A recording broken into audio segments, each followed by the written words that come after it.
Hello and welcome to U.S. Cricket Now, the podcast covering all things Major League Cricket. I'm Peter Della, Penna, and with me is Aaman Patel. Yeah, thanks, Peter. And coming up, we will take a look at TSK's 39-run victory. We'll also discuss the Orcas' incredible turnaround following a change in both coach and captain. And Dunsky! Got it nailed as Hetmar again. And another 6 to finish things off, eh? And we'll preview the next round of fixtures as the MLC moves down to Florida. And don't forget to follow U.S. Cricket Now on Instagram, X, and TikTok. And you can watch us on YouTube. Just search U.S. Cricket Now. Now, Aaman, have your ears recovered from tonight's game? All the whistles were out in full force. A sellout crowd at Grand Prairie tonight to see his Super Kings win. And also a playoff clinching victory as Faf du Plessis scored his second century of the season. Aaman, did you hear all that? Well, I did. It was funny enough. I remember sitting in the crowd for a couple of the interviews that we were doing and having to turn my mic pack all the way up to hear what was happening in my in-ear because it was so gosh darn loud. The music was blaring. The whistles were going. Everyone's yelling. It was a great atmosphere. A sold out to Grand Prairie. It was a great way to end the regular season in Grand Prairie as we move into the leg in Florida. And you know what? Texas came to play. They did it from the jump. It was a special thing to witness there. And Faf du Plessis, second century this season. And what's so remarkable for me, Aaman, not just the 2 centuries in one season, but this guy's 40. He's an old man, and he's making all the youngins look bad. He's showing them up with his incredible scoring. But the fitness element of it is just shocking and just so incredible to see because it's not easy out there. We saw Andre Fletcher have a tactical retirement, I guess is how it's being classed, after he got to 100 and didn't stay out for the final 2 overs of that match for LA Knight Riders, which they wound up losing.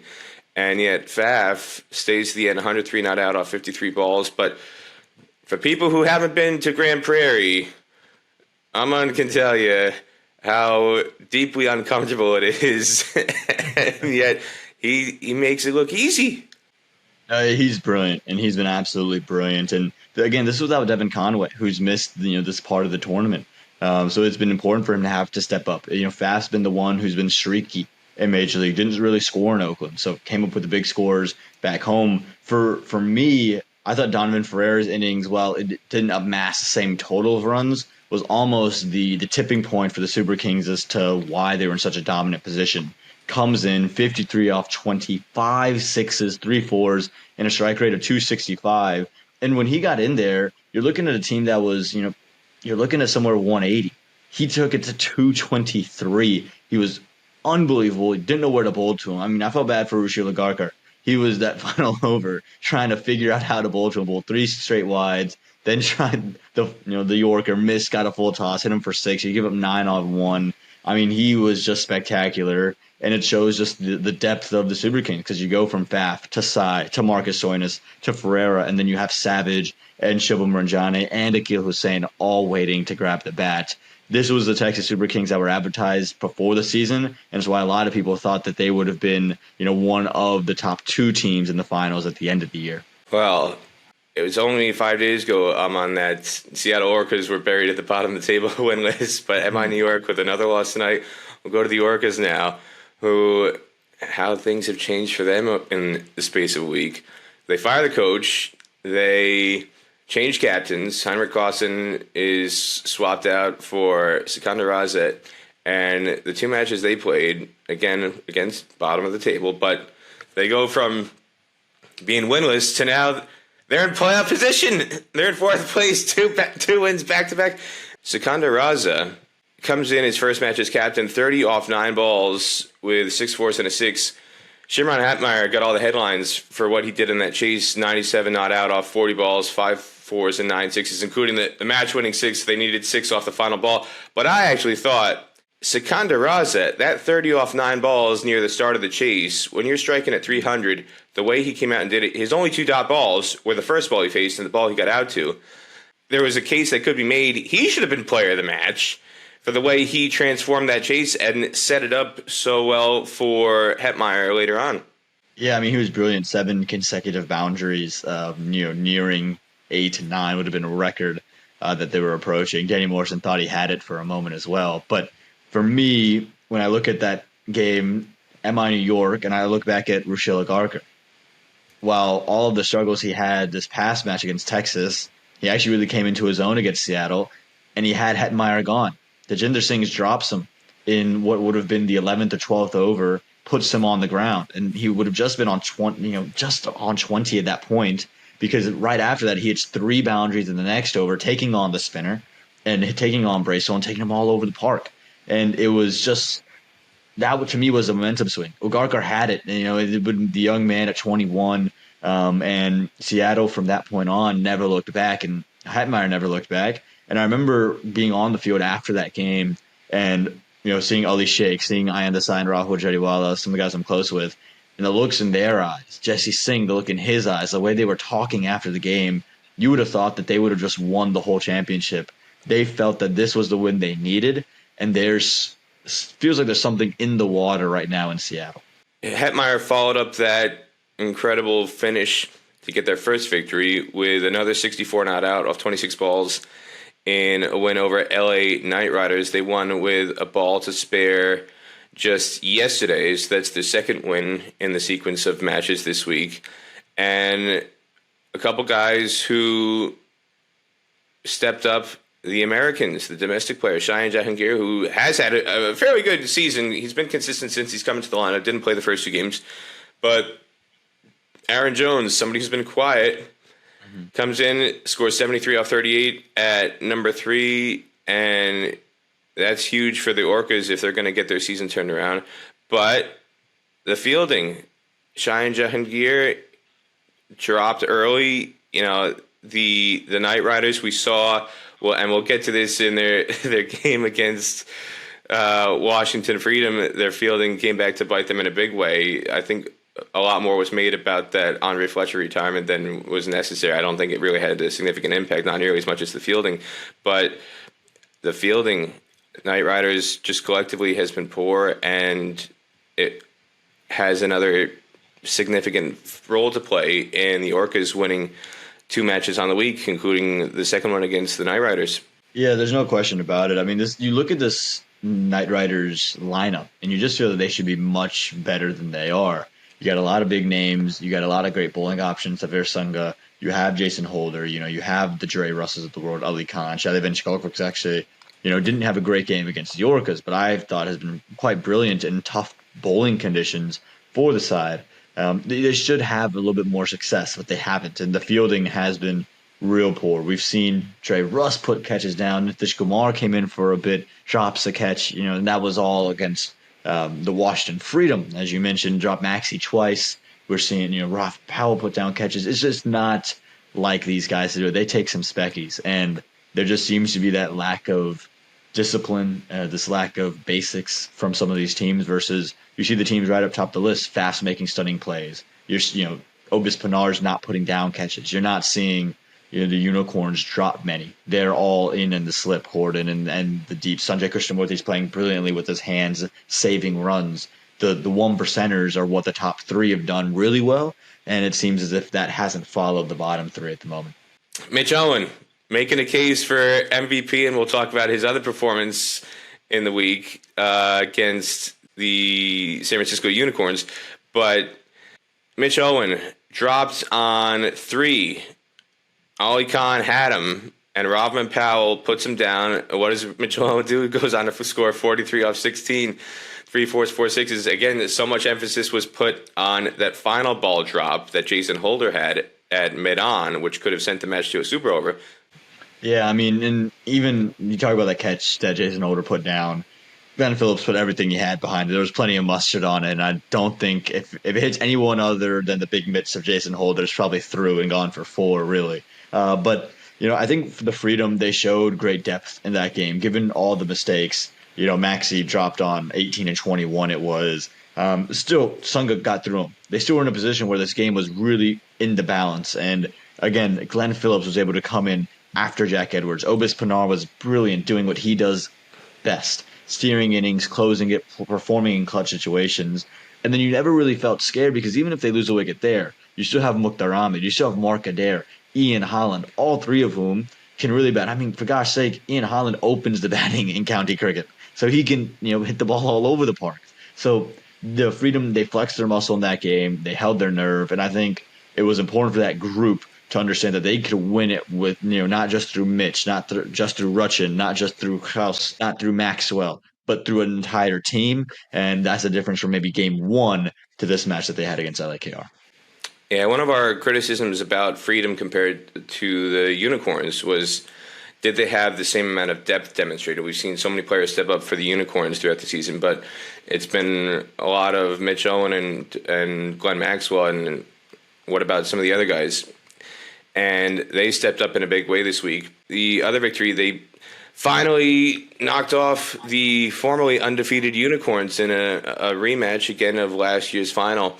And the Freedom win by 12 runs in a very interesting contest, how that had so many momentum shifts. And one of the things you touched on, Obis Pinar, he scored 23 off 16 not out, had that match-ending partnership with Glenn Phillips he talked about to get Freedom over the line in the game against Knight Riders. And then he follows up his 23 not out off 16 with 30 not out off 12 to close out the innings against the Unicorns when they made 169 for 6. And I think back to the game that Glenn Maxwell scored a century at Oakland Coliseum. And I asked Shadley Van Schalkwyk a question in that press conference. What did he think of Glenn Maxwell turning down singles when he was batting with Obis Pinar? And, the disrespect that Obis was getting, the disrespect to the domestic players. Glenn Maxwell turning down singles from the 16th, 17th over so that he could keep hitting sixes, and poor Obis Pinar's at the non-strikers end. And Shadley said, when I asked him, what did you think of that? What was it like facing Glenn Maxwell, knowing that he was turning down singles and you had nowhere to hide and you had to take him on? And he said, I was thrilled. I couldn't have been more happy about that, because he says he knows how good Obis is and how difficult it is to bowl to Obis in terms of all the times he's come up against Obis on the U.S. domestic scene. So he said the fact that Freedom were willingly turning down runs, he said, in my mind, I thought if they're turning down runs, this could be huge in the context of the game later on. It turned out not to be the case because Knight Riders got blown out in that game.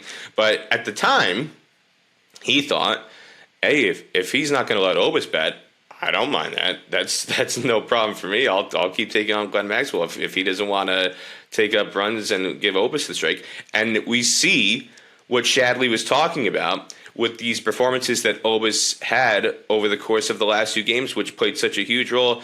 I know Mitch Owen took the 5-fer and he got the player of the match award, but again, similar to Sikander Raz's innings, that 30 off 9 balls and that incredible chase, you could make a strong case that Obis Pinar could have been player of the match with his role scoring that 30 on out off 12, which gave a huge momentum shift to the Freedom going into the innings break. I said it for a long time. I think Obis Pinar is the most underrated domestic cricketer in the country. I think that because he's not the top order player, he's never going to amass the amount of runs of an Andres House, of an Unmuk Chand, of a Monank Patel. He's not a frontline bowler. He's not going to take the wickets of an Ashkan Jagay, of a Mohammad Mohsin. But he gives you everything, and he gives you everything in big moments. And that's just the theme of Obis's career. He's done it in minor league, he's done it in major league, and he can do it in a multitude of ways. You saw it, the 30 off 12, the strike rate at 250. But even last year, you go back to the partnership he had with Lahido Malanta, it was a run a ball to carry the Freedom home, to win that game. So he can do it in a multitude of ways. He has this vast maturity about him, and he can play so many shots. He's got such a frame that allows him to access so many sides and various options of the field. I love watching him play, and when he's in form, he's such a value because there isn't really a better option in American cricket, I think, at number 6, number 7 than him. I think Hassan Khan and him are the two guys. If you were to ask me who do I want there, those would be the two names that I'd throw out first, and then everyone else comes after. I know the headlines are going to be about Mitch Owen's 5-fer, and it should be because he was brilliant. He's got a golden arm. It's going to be about a 50 for Glenn Phillips and a 40 for Jack Edwards. But I think it's the unsung heroes of Obis Pinar and Ian Holland, to me, that were so special to watch in that win over San Francisco. The one question I do have for the Freedom is Saurabh Netravalkar, who has arguably been the best domestic bowler over the course of the first 2 seasons. He was runner-up. He was the bridesmaid to Cameron Gannon in year 1 for the Bar King Award, and then Hassan Khan last year. I would have given my vote to Saurabh both seasons. He didn't get it, but this year, very, very quiet so far. He's been hit around quite hard, none for 43 against the Unicorns, and then none for 48 against the Knight Riders as well. He's only taken 3 wickets on the season. He's somebody who's very process-driven. He's somebody who says, hey, I keep doing the right things. I do everything the same. Some days I get wickets, some days I don't. He'll say, I'm just not getting wickets at the moment, but he's somebody who believes you shouldn't be focusing on the outcome in the, quote, quote, the wickets column. He's somebody who says, if I'm doing the process right, sooner or later things will turn out in my favor. Do you agree with that, or is there something that you see in his game that is a bit off at the moment? Because one thing I do look at for Saurabh is his body language, and at times he definitely looks a bit more frustrated out there than he has in the past. Yeah, I think the one thing to remember is that bowling's just been so difficult in this tournament. There hasn't been a bowler that hasn't been hit for runs. I feel like Ian Holland might be the one exception. Even he's gone the distance at times. So for me, when I look at Saurabh, I think in Oakland you saw the frustration really peel out because he wasn't taking wickets. He was getting hit, and you didn't really understand why. I think here he's understood that, hey, runs are going to be had. And so when he's coming back for his second spell and a second stint at the end, he's bowling with a lot of confidence. He's going about his business. Again, he's not getting the fruits of the labor we're accustomed to seeing. But, one thing about Ricky Ponting as a coach, he's very process-driven as well. And he would be telling Saurabh, look, as long as you're going through the processes right, things are going to be okay. And we're winning without you at the moment. Can you imagine what happens when you come into your own? If they have a Saurabh Netravalkar day where he's taken 6 for 9 again, this team isn't going to lose in the playoffs. So, I think you take everything with that grain of salt. It's been a batting paradise, and I think Saurabh's got more than enough experience to fall back on and be fine. And that'll wrap it up for this week's action in Grand Prairie, Texas. Let's take a look at the points table and the upcoming games this week as we move to Florida. We can start with that points table, Peter. We talked about it. It's a 3-way qualified race up there. We know 3 of the teams that are going to be in the playoffs. San Francisco currently sits first. It's Washington that follow based on the net run rate, and then Texas Super Kings clinch their spot, sitting at 10 points. And then the league is shaped up nicely with the bottom 3, Seattle, New York, and LA, all in position to claim 4th. It's currently Seattle, who do have the 4 points, compared to New York and LAKR, who sit at the bottom with 2 points. And the games that we'll talk about first off, it's a chance for the Orcas to go in and get to 6. San Francisco taking on Seattle. What are the keys for Seattle to beat the Unicorns, or are there enough keys to open that door? One thing I'm looking for this week, if we do get cricket, this is the other thing. It's so crucial to get as many points as each team did in Texas, like the Orcas did, because you were there in Lauderhill last year for the World Cup. We may not see any matches being played, so it could be split points across the board, and obviously split points means the table's not going to change. So for the Orcas and the Unicorns, step number 1 is just getting on the field. If we could see our first rain out of MLC 2025. But for me, I'm looking at Ian Desai, Cameron Gannon, Bar King Award winner from year 1. Again, another guy who's way out of form.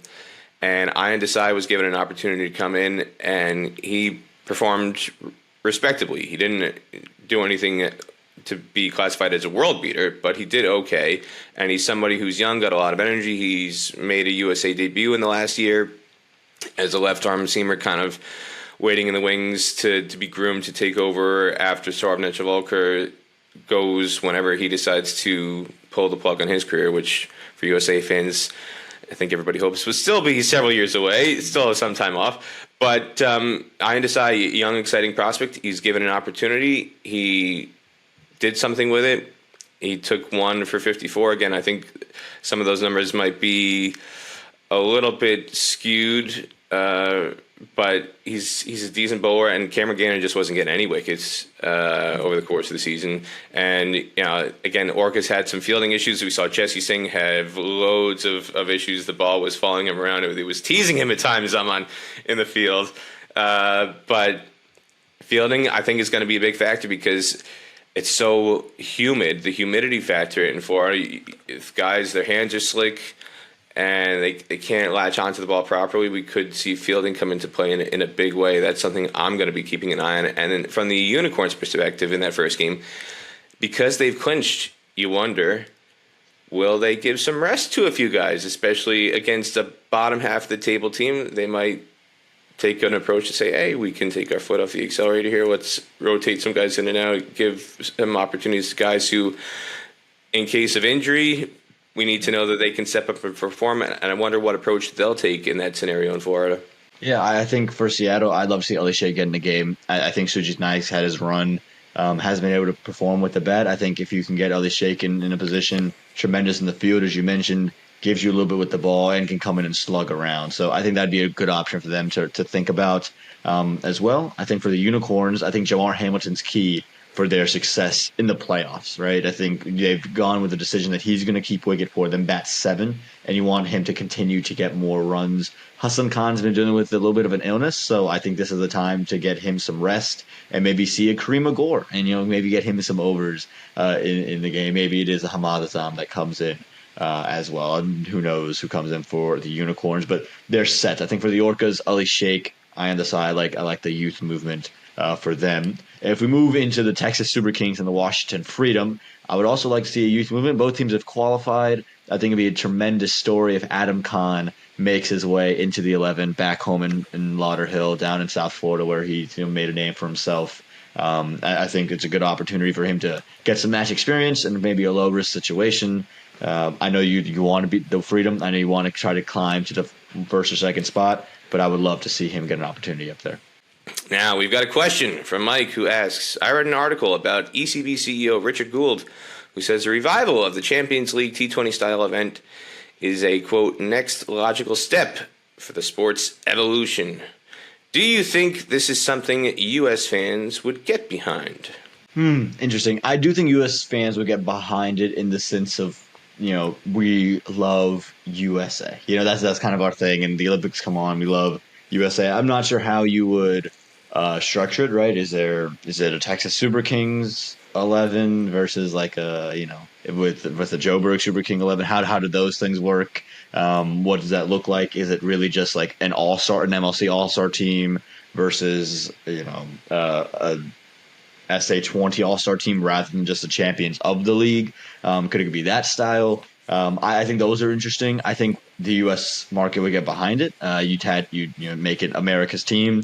Boom, we're going to say Stars and Stripes all day. But I do think there are some hoops you'll have to jump around, especially with the guys who play in multiple leagues. 100%. I felt, and I'm sure I'm not alone in this, one of the reasons why the Champions League T20 struggled to gain traction was when you had situations where Mumbai Indians team came up against another part of a MI franchise based elsewhere in the world, or it was, as you said, a Chennai Super Kings coming up against a different Super Kings franchise, or even different franchises where it could be CSK against Sydney Sixers or whatever.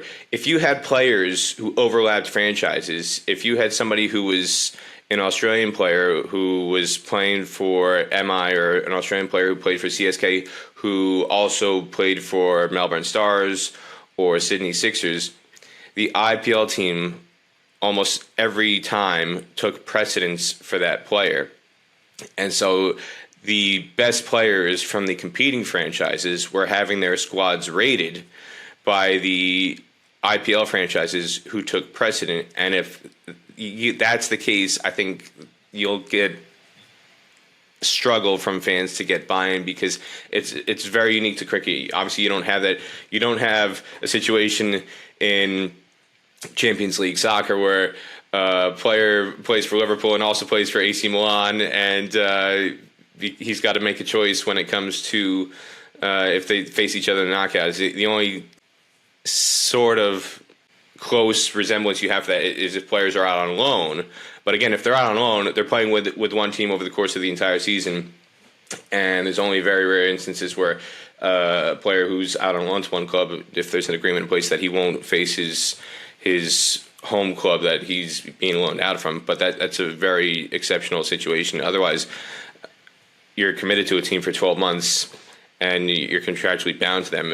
Cricket, there's so much overlap that's where you get a lot of very, very unusual situations that just don't happen in other sports. And I think if they can iron those things out, then you would get more buy-in from fans. But the first step is that Champions League T20 style event needs to happen in the first place to even have these hypotheticals come to fruition. So we'll see what happens. Time will tell. Thank you, Mike, for that question. And we want to hear from more of you on US Cricket Now. So email us at uscricketnow@gmail.com to send us your questions, and you might have one read out on a future episode of US Cricket Now. And again, a reminder, you can follow US Cricket Now on YouTube if you want to watch both of us. If you want to listen to us, Instagram, X, TikTok as well, just search US Cricket Now. And don't forget to subscribe, follow us, and rate us on Apple and Spotify. And if you want to get in touch, drop us an email at uscricketnow@gmail.com. US Cricket Now is a Viral Tribe Entertainment and Square Cut production. We'll be back on Thursday to round up all the action following the clash between Texas Super Kings and Washington Freedom, if there is a clash. Otherwise, Aaman might have some fantastic weather reports to provide us with from sunny sometimes. I'll get my umbrella, Peter. You got the rain jacket and everything. It's got to be different kettle of fish down in water. Oh, that's for sure. But regardless, we'll have plenty to talk about one way or another on the next episode of US Cricket Now. So join us then.